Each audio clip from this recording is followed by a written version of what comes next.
Amidst the vastness of the Roman Empire, a small province called Judea seemed to be just another territory annexed by the imperial machine.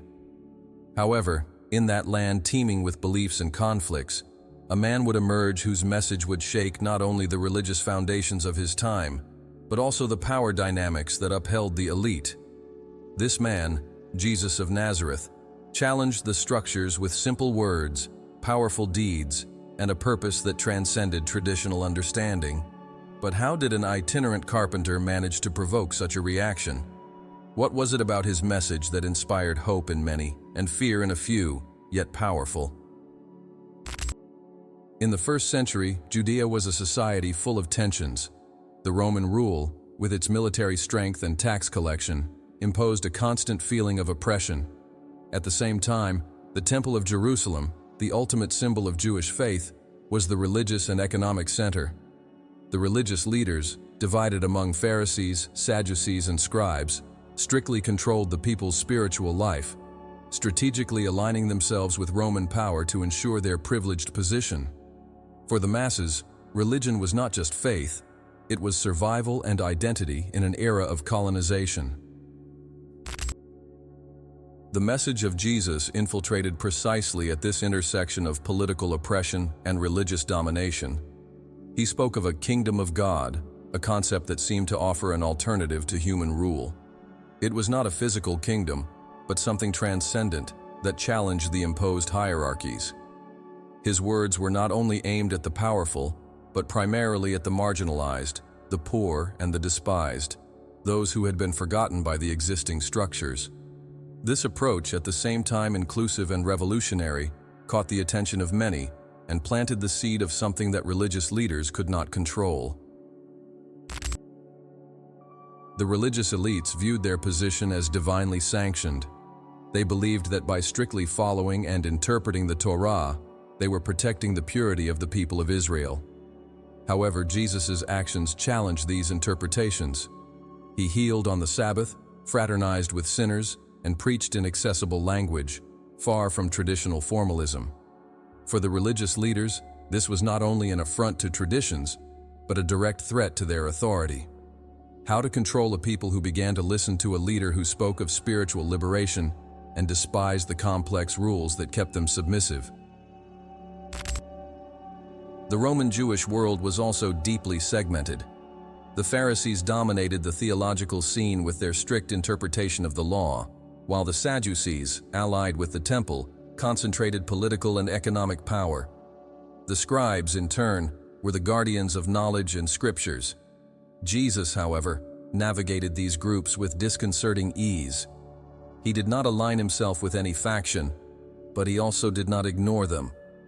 His approach was that of a gentle provocateur who dismantled arguments with parables and reversed accusations with wisdom. The first steps of his journey already made it clear that his mission was not conventional. While many itinerant preachers spoke of armed revolts or total submission to the elites, Jesus presented a third way. He brought a message that, at the same time, attracted crowds and caused discomfort. It's not hard to imagine why the elites began to see him as a threat. The greater Jesus' influence among the people, the more fragile the power structure they had so carefully built became. The tension grew as Jesus' words spread. In towns and villages, people began to question the religious practices they had previously accepted without thought. His parables, like that of the Good Samaritan, challenged prejudices and revealed a deeper spirituality that transcended cultural and social boundaries. For the religious leaders, this was subversive in its essence. They understood that controlling access to the divine was controlling the people. But how to deal with a man who taught that God was accessible to all? In the political context, the problem also became evident. The Romans allowed local leaders to maintain some autonomy as long as peace was maintained. A prophet who attracted large crowds could always be seen as a potential agitator. Jesus' preaching, although peaceful, carried a tone of spiritual emancipation that could easily be interpreted as rebellion. If the masses started to follow him, Rome could intervene, putting local leaders at risk. In this way, religious leaders found themselves in a dilemma. Ignoring Jesus was risky, but confronting him directly also had its dangers. He was not just a man who spoke, he was a man who acted. He healed, fed, and comforted in a way that made his words come alive. The crowds did not just listen, they witnessed. And when actions became as powerful as words, the elites realized they were dealing with something much greater than a simple preacher. At the end of this introduction, we see how the first signs of conflict began to emerge. Jesus, an apparently ordinary man, was already starting to destabilize the forces that kept society in order. The religious elites were faced with a choice: ignore him and risk losing their influence, or act quickly to silence him. However, the lingering question was, would it be possible to stop a message that seemed to resonate so deeply within people's souls? At the heart of first-century Jewish society were the religious elites, responsible for interpreting the law of Moses and ensuring that sacred rituals were strictly followed. These groups, primarily composed of Pharisees, Sadducees, and scribes, had well-defined roles, but shared a crucial characteristic. Their power was built on religious authority and tradition. For ordinary people, these leaders were the mediators between God and humanity, but for Jesus, they were far from the true essence of faith, and it was this distance that fueled the inevitable conflict. The Pharisees, perhaps the most influential group, were known for their deep knowledge of the scriptures and their devotion to oral laws, which they considered an extension of the Torah. For them, strictly following the law was an expression of holiness. However, this approach often created a chasm between religious leaders and the people. The obsession with the details of the law turned spirituality into a heavy burden for the poorest and most marginalized, precisely those whom Jesus came to liberate with his message of grace and compassion. The Sadducees, on the other hand, were the aristocratic elite who controlled the Temple of Jerusalem, the spiritual and economic heart of Israel. Their position of power came from their alliance with the Romans, which allowed them to maintain control over the temple in exchange for political stability. This relationship with imperial power made the Sadducees more concerned with maintaining order than with deep spiritual issues. Jesus, by questioning the commercialization of religion and directly confronting the temple system, attacked the core of their power. The scribes were specialists in the law, responsible for interpreting and applying it in everyday life. Although they were not a specific religious group, they played a vital role in spreading Jewish traditions. However, their adherence to the literal interpretation of the law often put them at odds with Jesus, who saw the essence of faith as something much deeper than mere obedience to written rules. He frequently denounced the hypocrisy of those who valued outward appearances while neglecting justice, mercy, and fidelity. These three groups were not homogeneous and often disagreed with each other. Pharisees and Sadducees, for example, held opposing theological views. While the Pharisees believed in the resurrection of the dead and in angels, the Sadducees rejected these ideas. Despite these differences, they shared a common interest: preserving the stability of their power positions. When Jesus began to attract crowds, challenging their interpretations of the law and their religious practices, these groups realized they were facing a common problem. The alliance with Rome was another factor that heightened tension. The religious leaders knew that their position depended on their ability to keep the people under control. Any movement that threatened peace or suggested a revolt could draw the wrath of the Roman Empire, putting both the leaders and the people at risk. Jesus, with his preaching about the kingdom of God, seemed to be introducing an idea that could easily be interpreted as a challenge to Roman rule. Even if his message was deeply spiritual, the religious elites feared that it could inspire political uprisings. Furthermore, Jesus introduced something that no elite controlled: direct access to God. He spoke of a loving Father, accessible to all, regardless of their social position or ability to follow complex religious laws.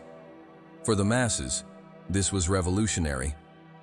For the elites, It was a direct threat to their authority. If the people believed they could connect to God without going through the temple or the leaders, the religious structure that upheld their power would be irreparably weakened. The teachings of Jesus also exposed the hypocrisy of the elites. He often publicly denounced religious practices he considered empty. In one of his most well-known speeches, Jesus declared, "Woe to you, scribes and Pharisees, hypocrites! For you clean the outside of the cup and the plate, but inside they are full of greed and self-indulgence." This kind of public criticism undermined the credibility of religious leaders in the eyes of the people, something they could not tolerate. Another source of tension was the way Jesus reinterpreted religious rituals. While the elites focused on preserving the purity of sacrifices and ceremonies in the temple, Jesus emphasized the purity of the heart. He declared that the Sabbath was made for man, not man for the Sabbath, directly challenging the traditions that had become symbols of the elite's power.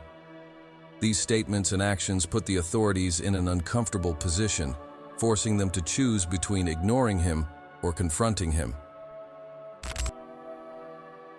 The rising popularity of Jesus also put the elites on alert. His crowds of followers were not just a demonstration of his charisma, but a reflection of the people's discontent with the status quo. When Jesus taught that the last will be the first, he not only offered hope to the oppressed, but also planted the seed of a possible social revolution. The religious elites understood that allowing this message to spread could lead to a complete destabilization of the existing order.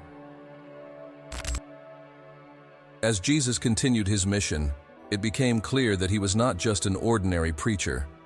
He was challenging the foundations of religious and political power, reimagining faith as something accessible to all, without intermediaries. For the elites, this was not just heresy. It was a direct attack on the system that upheld their authority. The conflict was escalating, and the religious leaders knew they had to act quickly to contain this threat before it was too late. The message of Jesus was at once simple and profoundly disruptive. He spoke of a kingdom of God, but this kingdom was not like earthly kingdoms based on power, wealth, or military conquests.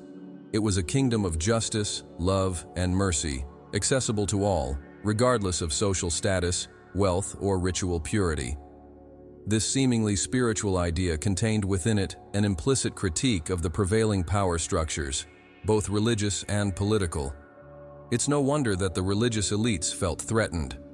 But why exactly was this message so subversive? First, the concept of the kingdom of God posed a direct challenge to the control of the religious elites. They had shaped the understanding of faith around the temple and ritualistic laws, centralizing the connection with the divine in a structure controlled by them. However, Jesus said that the kingdom of God was within people and within reach of all who sought to live with love and compassion. This idea decentralized spiritual power, weakening the monopoly that the leaders had over the religious life of the people. Moreover, Jesus often questioned the rigid interpretations of religious laws, especially when these laws were used to oppress or marginalize. He directly challenged practices he considered unjust, such as the condemnation of adulterers or the exclusion of the sick and poor from community life. For Jesus, the law should serve human well-being, not the other way around. He openly declared, "I desire mercy, not sacrifice." This approach directly confronted the Pharisees, who had built their authority around strict adherence to the Mosaic law. The parables of Jesus were another powerful tool of his subversive message. He used simple stories to convey profound truths, but often these stories exposed the flaws and hypocrisies of the religious elites. For example, in the parable of the Good Samaritan, Jesus exalted a foreigner, someone considered impure by Jewish standards, as the ultimate example of compassion and kindness. This narrative not only challenged deeply ingrained prejudices, but also questioned the morality of religious leaders who posed as guardians of the faith. Jesus also spoke directly to the marginalized, making them the center of his message. He proclaimed that the poor, the oppressed, and the sinners were welcome in the kingdom of God.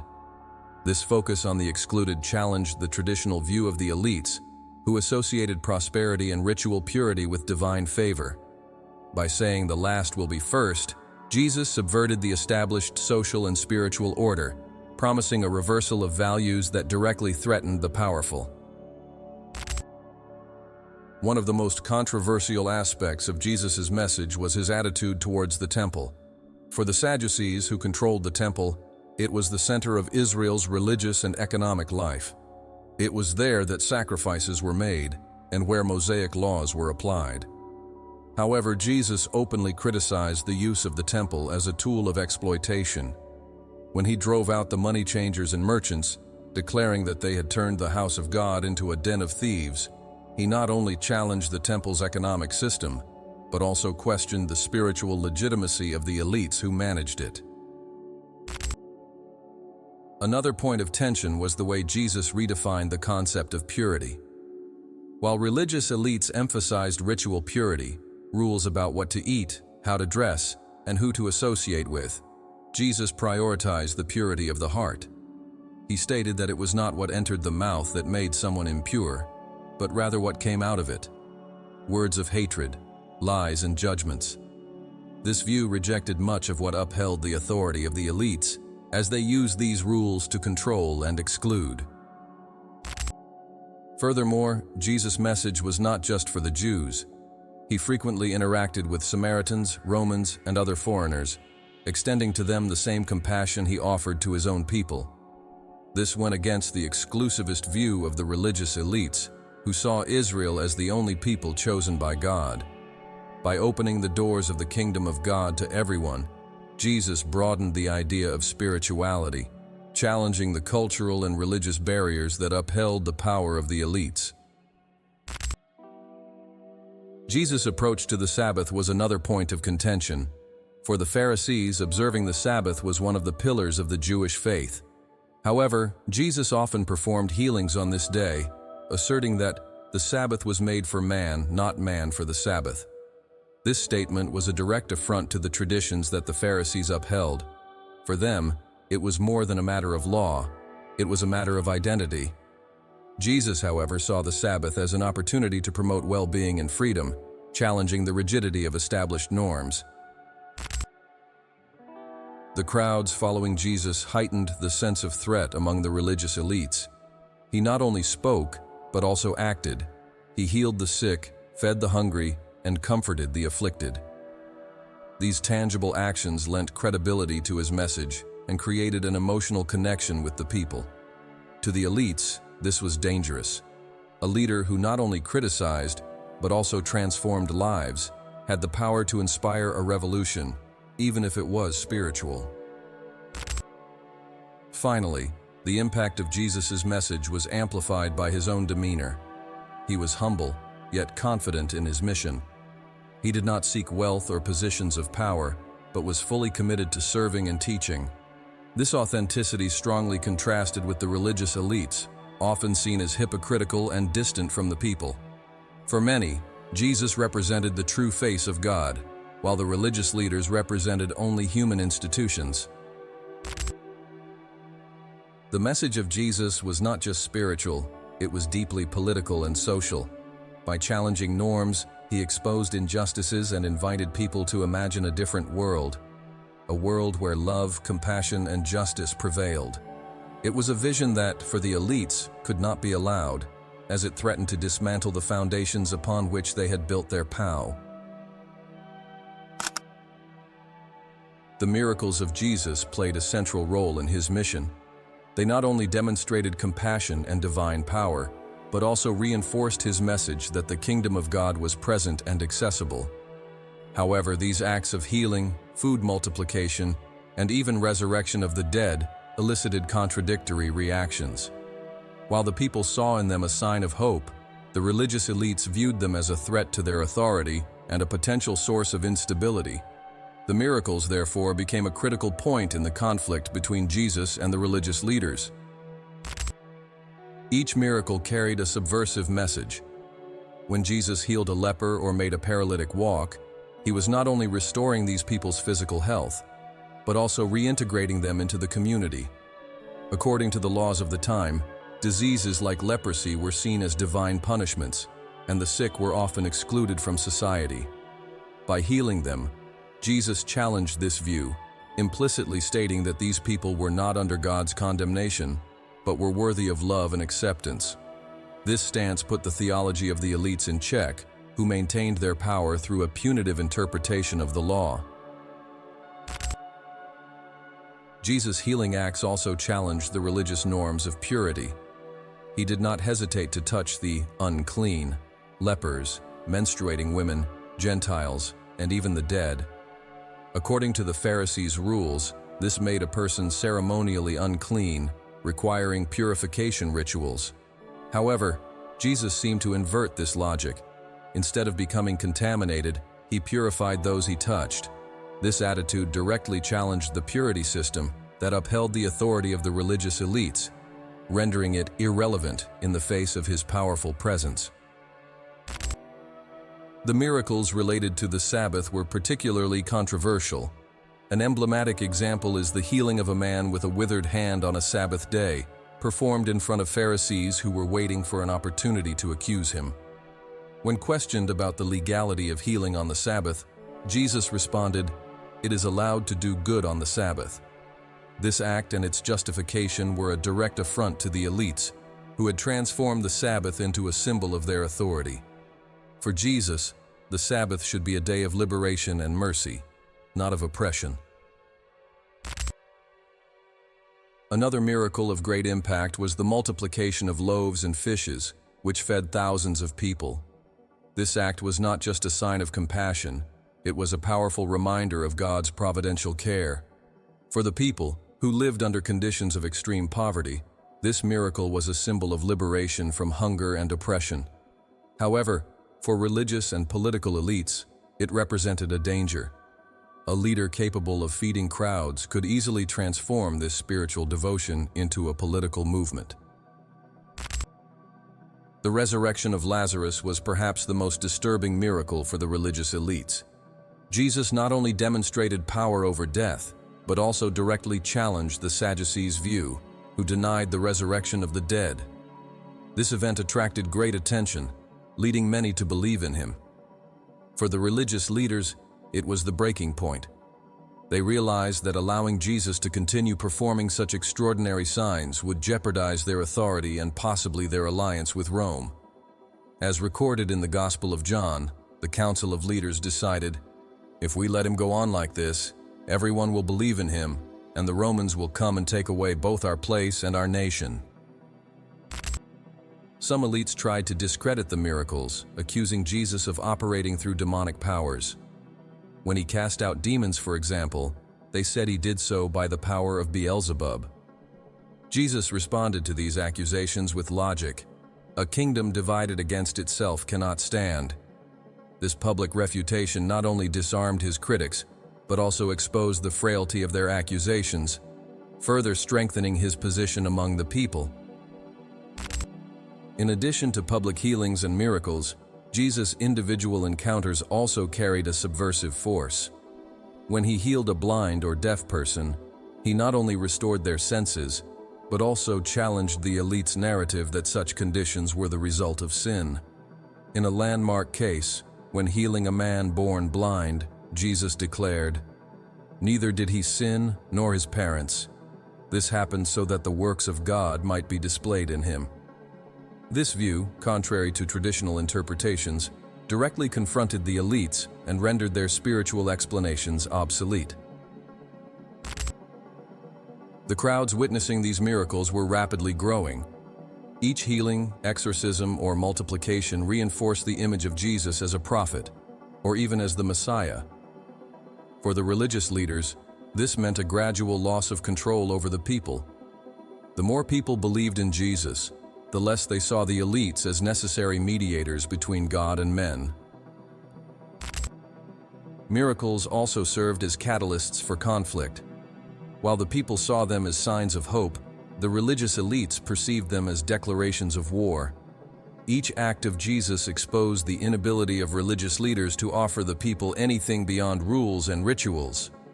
He not only spoke of a kingdom of God, he manifested it in concrete acts that transformed lives.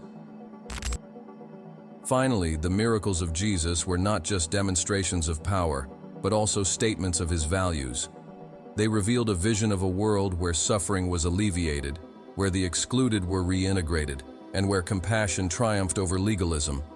For the religious elites, this world was a direct threat to their position. For the people, it was a promise that something new and wonderful was emerging.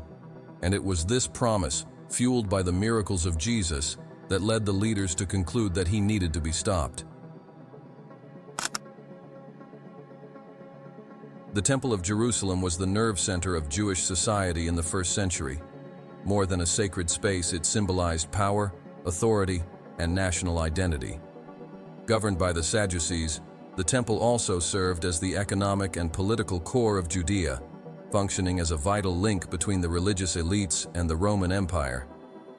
For Jesus, however, the temple represented something different, a corrupt system that had strayed from its true purpose. This clash of visions led to an inevitable confrontation, marking the start of conspiracies to eliminate him. The most emblematic act of this conflict was the purification of the temple. Upon entering the courtyard where the money changers and merchants were, Jesus took an action that shocked both the attendees and the authorities. He overturned the tables and declared that the temple had become a den of thieves. This act was not merely symbolic. It was a direct accusation against the priestly elite who profited from the commercial transactions carried out there.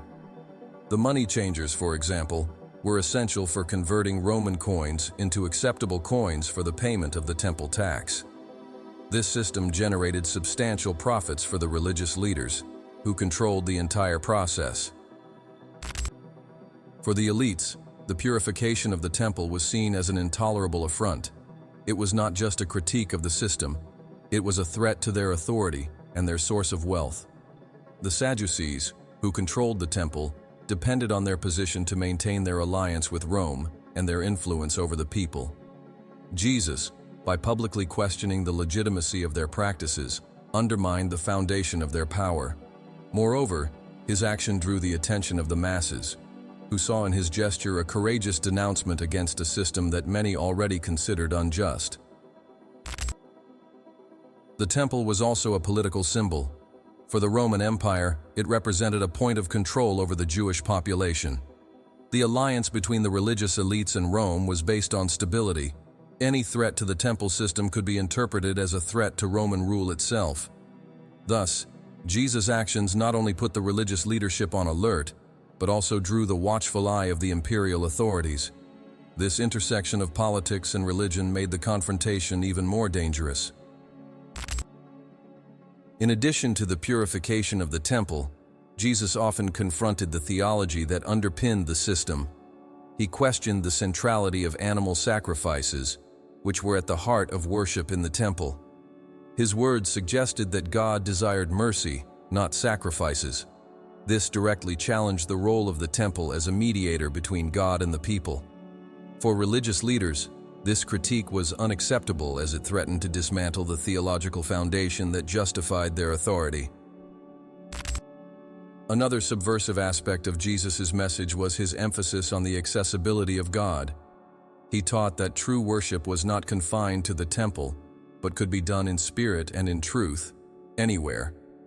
This view decentralized religion, removing the monopoly of the elites over access to the divine. For the marginalized, this was liberating. For religious leaders, it was a direct threat to their relevance. The crowds following Jesus heightened the tension. When he entered Jerusalem riding on a donkey, he was greeted as a king by the city's inhabitants. This act, full of messianic symbolism, did not go unnoticed by the authorities. It suggested that Jesus was positioning himself as the rightful heir to David's throne, a figure who could unite the people against Roman oppression and the collaborating religious elites. Even if his message was spiritual, the political implications were inevitable. The tension came to a head when Jesus began to predict the destruction of the temple. He claimed that not one stone would be left upon another, a comment that was interpreted as a threat and used against him in his trial. To the elites, this statement was more than an apocalyptic omen. It was a prophecy that needed to be silenced.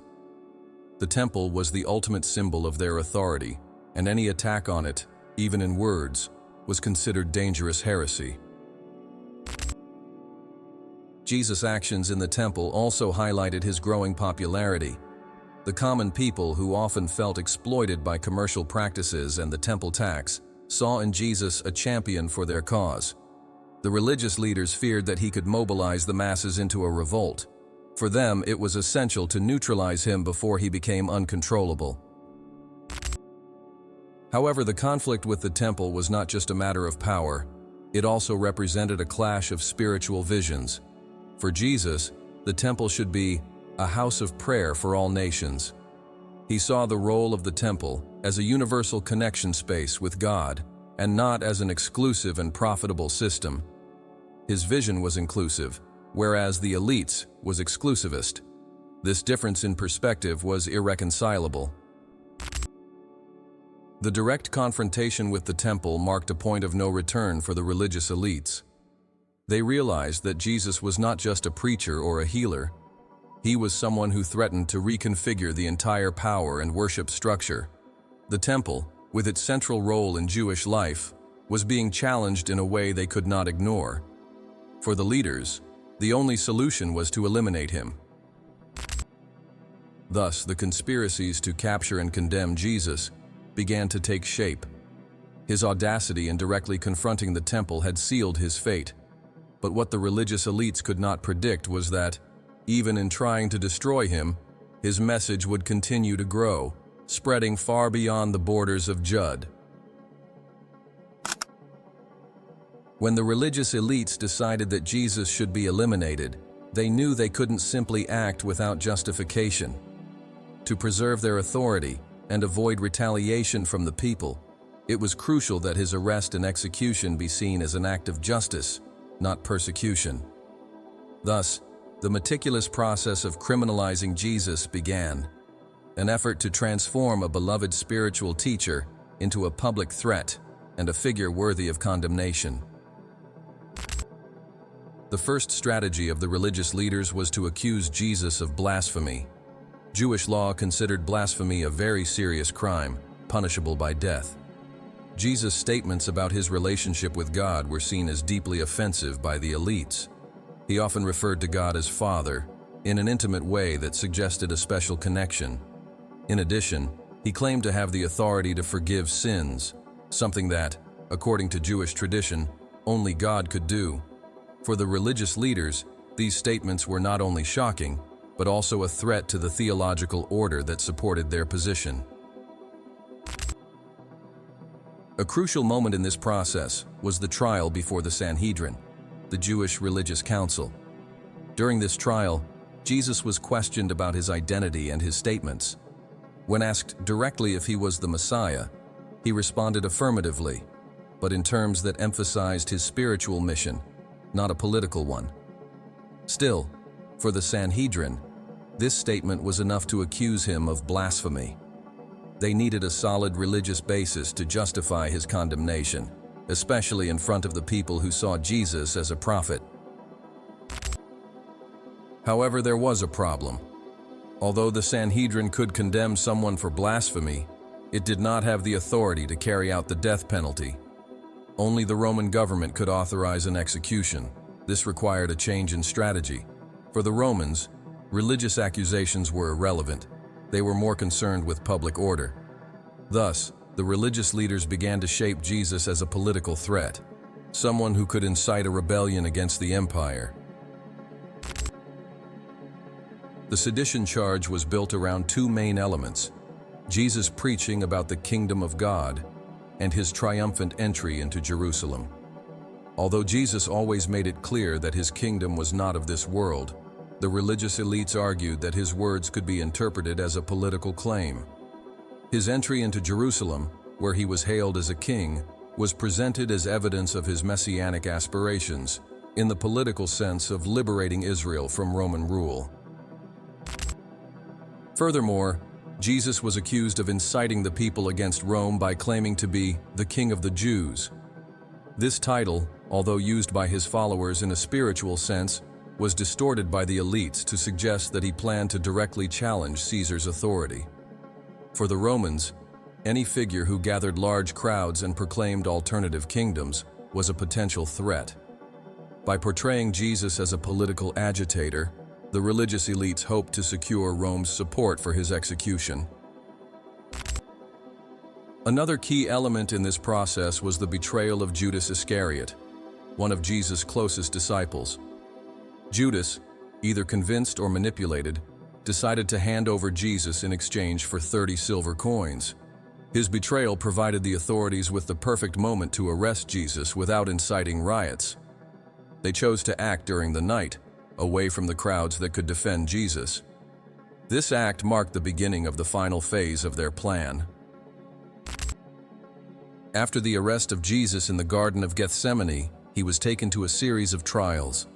First, he was interrogated by religious leaders who sought to solidify the accusations of blasphemy.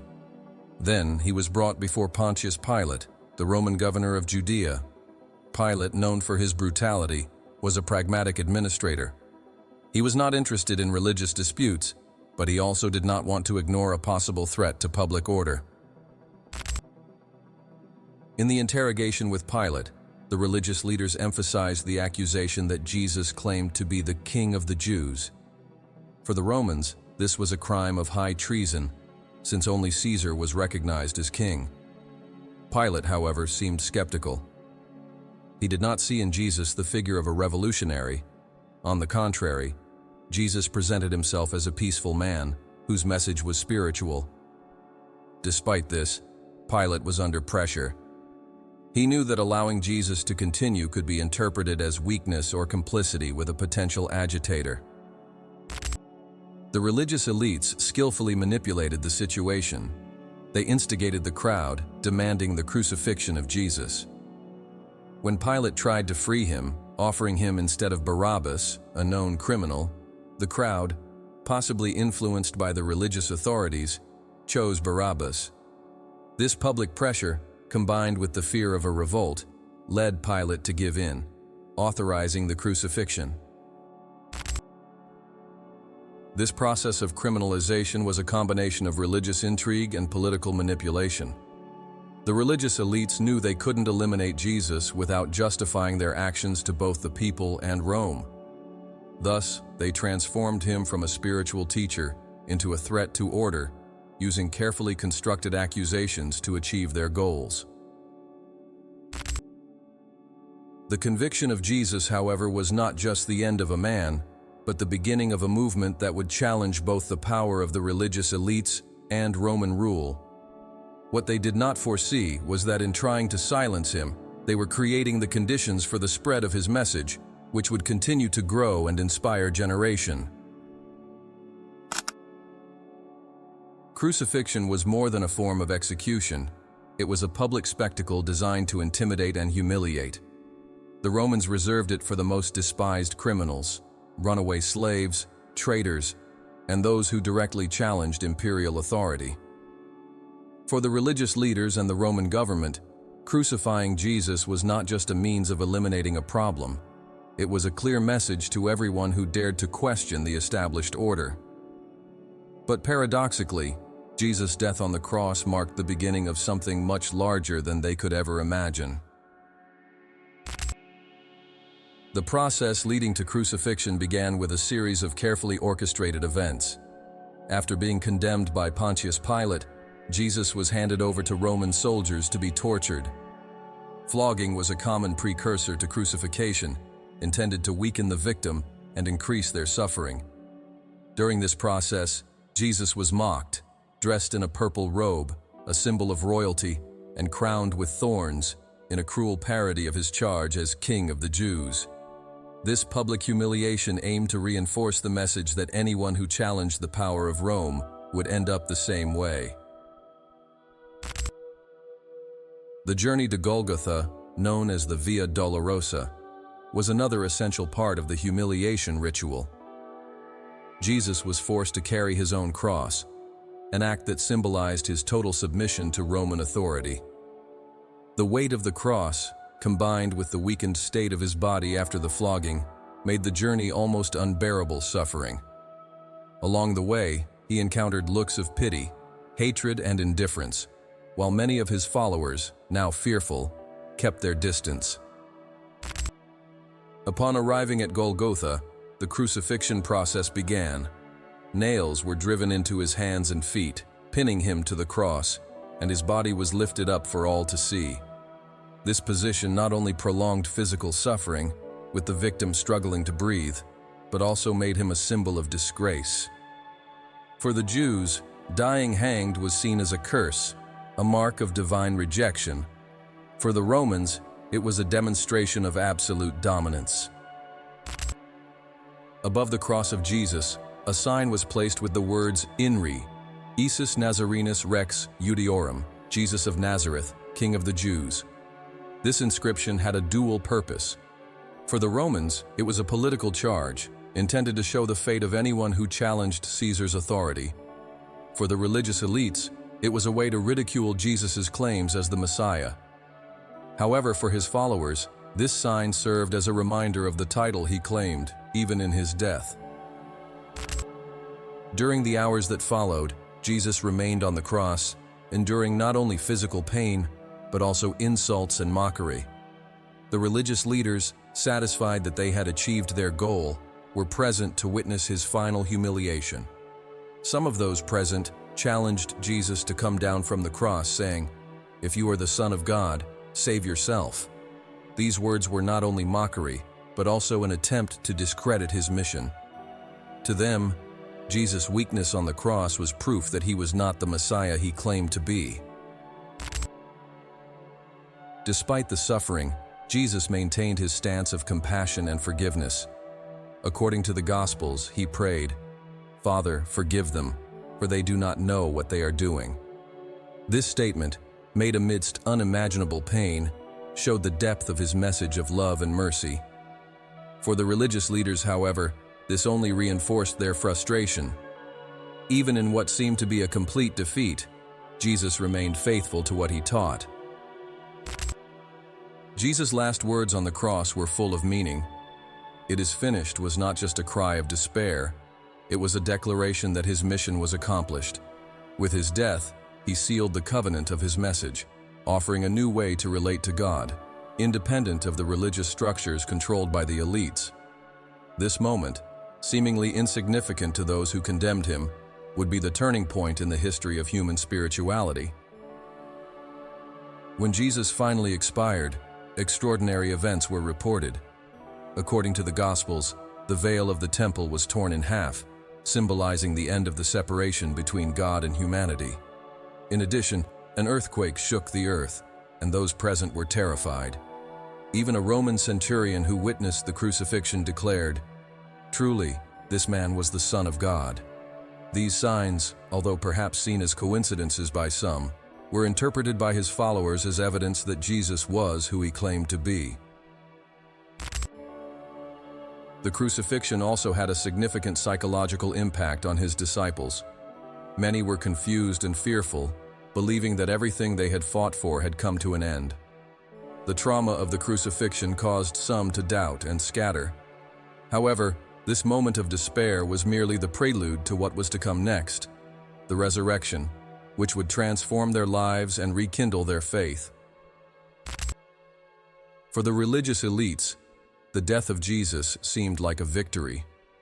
They had managed to eliminate a charismatic leader who challenged their authority and undermined their influence.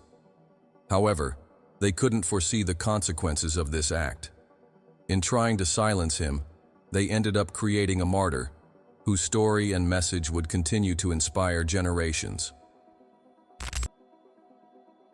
The crucifixion of Jesus was not just a historical event, it was a watershed moment. For the Romans, it was a display of strength. For the religious leaders, a way to preserve their power. But for his followers, it was the beginning of something greater, a message of hope that would transcend time and circumstances, touching the hearts of millions throughout the Centu.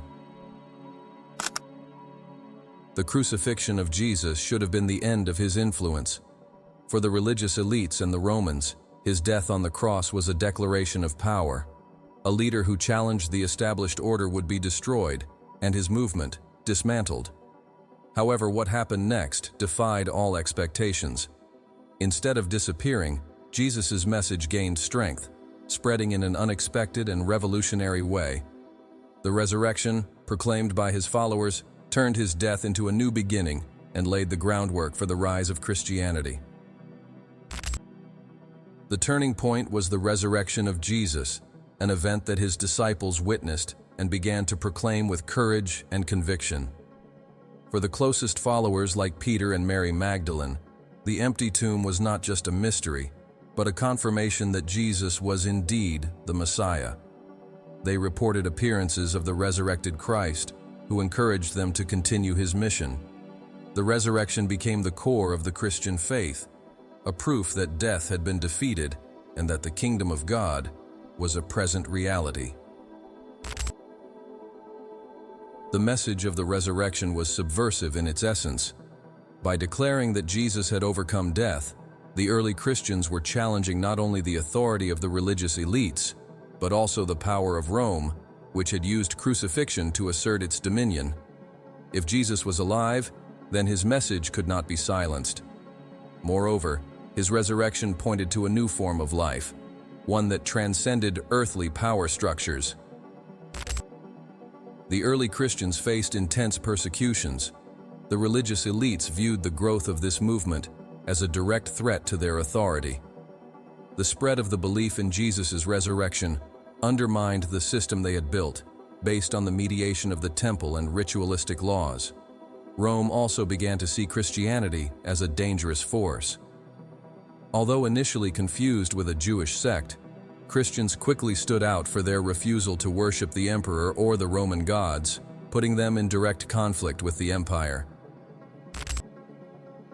Despite this, Christianity continued to spread. One of the reasons for its success was the universal message of Jesus. Unlike many religions of the time, which were tied to a specific culture or region, Christianity offered an inclusive vision of salvation and redemption. It didn't matter if someone was Jewish or Gentile, rich or poor, male or female. Everyone was invited to participate in the kingdom of God. This inclusivity attracted a wide range of followers, from slaves to members of the Roman elite. Another decisive factor was the dedication of the Christian apostles and missionaries, such as Paul of Tarsus. Originally a persecutor of Christians, Paul had a conversion experience that transformed him into the greatest propagator of the faith. He traveled throughout the Roman Empire, founding Christian communities and writing letters that articulated the theology of Christianity in an accessible and powerful way. His vision that salvation was through faith, and not by adhering to Jewish laws, helped expand the movement beyond the boundaries of Judaism, making it a truly global faith. Early Christian communities also stood out for their commitment to charity and mutual care. In a world often marked by inequality and indifference, Christians offered an alternative model of community life. They took care of the poor, the sick, and the marginalized, living according to Jesus' teachings about love and compassion. This practice not only strengthened ties within the community, but also attracted new converts, who saw in Christianity a hope for transformation. The Christian message also gained strength in times of crisis. During pandemics, wars, and famine, Christians were known for their courage and compassion, while many abandoned their responsibilities. This practical testimony of faith impressed observers, leading many to question the narratives of the religious and political elites who had tried to suppress the movement. Throughout the centuries, Christianity has faced and overcome countless challenges. The movement was officially persecuted until the beginning of the 4th century, when Emperor Constantine converted to Christianity and legalized the faith with the Edict of Milan. This shift marked the beginning of a new era, in which the religion that had started as a small movement of followers of a crucified carpenter would become the predominant faith of the Roman Empire and eventually of the Western world. However, the growth of Christianity also brought complexities. As the church institutionalized, it faced new challenges related to power, authority, and fidelity to Jesus' original message. Even so, the essence of his message, the idea that God was accessible to all, that love and compassion were central, and that death was not the end, continued to inspire and transform lives. What started as a conspiracy to silence Jesus ended up becoming a movement that transcended cultures, languages, and borders. The resurrection, which was supposed to be dismissed as a legend or a delusion, became the foundation of a faith that changed the course of history. For the religious elites who conspired against him, the rise of Christianity was the greatest irony. The attempt to silence his message ended up amplifying it to the world. The story of Jesus and the conflict with the religious elites is not just a recount of an event that occurred 2,000 years ago. It is an eternal reflection of the tension between institutionalized power and spiritual truth. The attempt to silence his message, instead of erasing it, amplified it beyond geographical and cultural boundaries, transforming his life, death, and resurrection into one of the most influential events in human history. But what can we learn from this narrative? And why does it continue to resonate so deeply? The first point of reflection is the transformative power of Jesus' message. He came at a time of oppression and despair, offering something no institution could provide: direct access to God and a sense of dignity for the marginalized. At its core, he challenged the idea that religious or political power had a monopoly over the divine.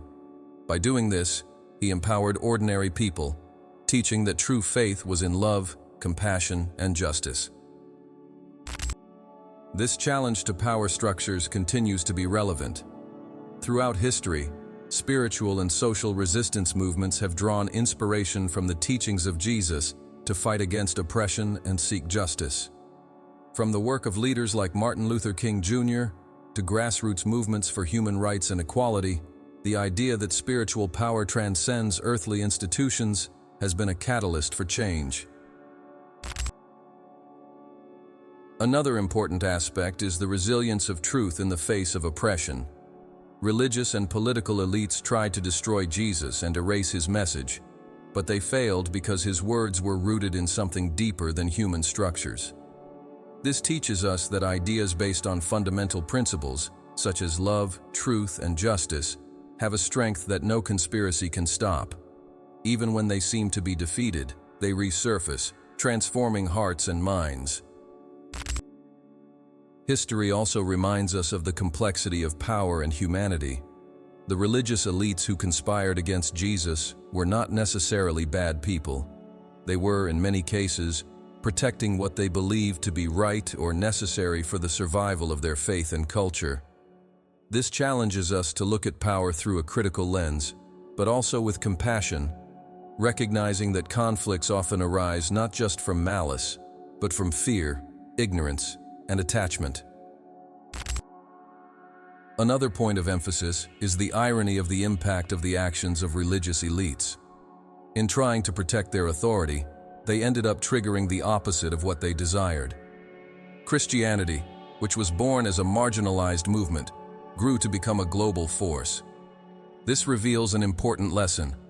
Absolute control is an illusion.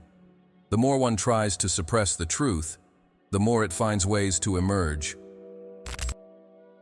Furthermore, the narrative emphasizes the strength of sacrifice and service. The cross, which was a symbol of humiliation, has become a symbol of hope and redemption. This illustrates the transformative power of suffering when faced with purpose and love. Jesus not only accepted his death, he transformed it into an act of total surrender, which resonates as a source of inspiration for those facing challenges and injustices. From a broader perspective, the story of Jesus and the religious elites reflects the ongoing struggle between authentic spirituality and institutionalization. Often, religious, political, or economic institutions begin with noble intentions, but over time become focused on preserving their power. Jesus' message challenges us to constantly reevaluate and renew our spiritual practices, ensuring that they remain centered on truth and compassion, rather than control or fear. The enduring impact of this narrative is evident in how it continues to inspire people from different cultures, times, and contexts. Jesus' message transcends barriers because it speaks to something universal in the human experience: the desire for connection, purpose, and freedom. By challenging injustice and living authentically, we perpetuate the essence of his message, demonstrating that its relevance is not limited to the past, but extends to the present and the future. Finally, the story of Jesus and the religious elites is a reminder that true transformation begins from within. The revolution he proposed was not based on weapons or armies, but on the power of love and faith. This approach not only challenged the established order of his time, but also planted the seeds for a movement that continues to transform the world. His legacy invites us to look beyond appearances, to question the structures that surround us, and to seek a life of integrity and purpose. The conspiracy to silence Jesus was, ultimately, unable to contain the power of his message. The resistance he faced only made his story more powerful and his message more urgent. Today, 2,000 years later, it continues to resonate, inviting each of us to reflect on our role in the world and to live in a way that honors the universal principles of love, justice, and truth. And now, Mind Unfettered, it's time for you to join the conversation. After all we've explored about the impact of Jesus' teachings and how his message challenged religious elites, we want to know, what do you believe is the most transformative message left by Jesus?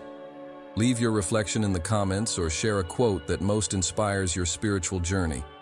Let's together manifest this learning in our lives and expand the connection among all who seek a greater purpose. And of course, don't stop here. The next video on the screen now will dive even deeper into this fascinating journey. Secret documents reveal the true mission of Jesus. Hidden by history, explores the deepest layers of how historical and religious records shaped and concealed the true mission of Jesus. Click now to continue your exploration and free yourself from the boundaries of history. Mind Unfettered, we are here to awaken, learn, and grow together. Until next time, and remember, the power to transform is within you.